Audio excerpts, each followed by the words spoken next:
घरकुल धारकांना ही रेती मिळाली पाहिजे हे शासनाचे धोरण असताना सुद्धा घरकुल धारकांना रेती न मिळता ही रेती परराज्यात मोठ्या प्रमाणामध्ये वाहतूक होत आहे। याच अनुषंगाने या ठिकाणी उपोषणासाठी माजी सरपंच भगवान टाकळी येथील उपोषणाला बसले आहेत। माझ्यासोबत आहेत भांगे सर। सर, काय यामागची भूमिका, काय उपोषणामागे जे या ठिकाणी थांबले आहेत, नेमकं काय यामागची भूमिका काय आहे? नाही, उपोषणाला जे बसले आमरण उपोषण जे चालू आहे 18 तारखेपासून, त्यांची एकच भूमिका आहे का बाकीच्या रेतीच्या ह्याच्यासाठी आमचं काही देणं घेणं नाही। हे रेतीचे जे वाहतूक जे चालू आहे त्याच्यातून लाभधारकाला म्हणजे घरकुलचे जे लाभधारक आहेत त्यांना सुद्धा रेतीचं सप्लाय व्हायला पाहिजे। आता 15 दिवसात पावसाळा आलेला आहे। आता म्हणजे लाभधारकाला घरकुल मंजूर झालेले पण त्यांनी बांधकामाला आता रेती केव्हा यावं, बांधकाम केव्हा सुरुवात करावं, हा एक फार मोठा प्रश्न त्यांच्या म्हणजे गोरगरीब जनतेपुढे आहे। आणि ह्यांच्याकडे कुठलाही अधिकारी लक्ष द्यायला तयार नाही, लोकनेता कुठलाही लक्ष द्यायला तयार नाही। त्याच्यामुळं सगळे गरीब लोक हवालदिल झालेले आहेत। त्यामुळे जावं तरी प्रश्न पुण्यापुढे मांडावं, कुठल्याही अधिकाऱ्याला द्या, ठीक आहे आम्ही विचार करतो, पत्रव्यवहार करा किती। आता 3 महिन्यापासून पत्रव्यवहार चालू आहेत, तेव्हा घरकुलाला रेती उपलब्ध करून द्या।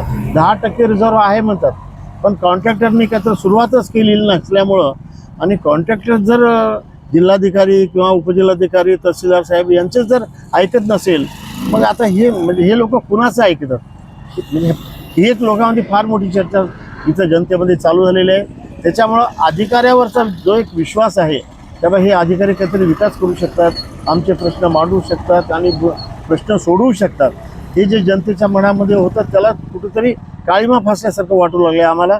त्याच्यामुळं हे आमरण उपोषणाचा पर्याय ह्यांनी जो निवडलेला आहे तो योग्यच आहे। आणि गोरगरीब लोकांचा आता सध्या कोणी देगलू तालुक्यामध्ये वाली राहिलेलं नाही, हे चित्र स्पष्ट होत आहे असं दिसत आहे। खरं तर या ठिकाणी महाराष्ट्रातील जनतेला रेती मिळत नाही, घरकुल धारकांना विशेषतः, परंतु हीच रेती परराज्यामध्ये अतिशय जोमाने चालू आहे। ते परराज्यामध्ये रेती चालली का अजून कुठेतरी गेली त्याच्याशी काही आम्हाला देणं घेणं नाही। आम्हाला फक्त गरीब लोकांसाठी रेती उपलब्ध करून द्यावं हा आमचा मुख्य प्रश्न आहे, की जेणेकरून बाबा पावसाळ्याच्या पूर्वी ह्या लोकांची जर घरं तयार झाली तर पावसापासून संरक्षण होईल। बाकीच्या लोकांची बिल्डिंग होतील किंवा त्यांनी अवैध मार्गात रेती उत्खनन चालू आहे हे सगळं सरकार बघून घेईल किंवा संबंधित अधिकारी तिकडे लक्ष देतील।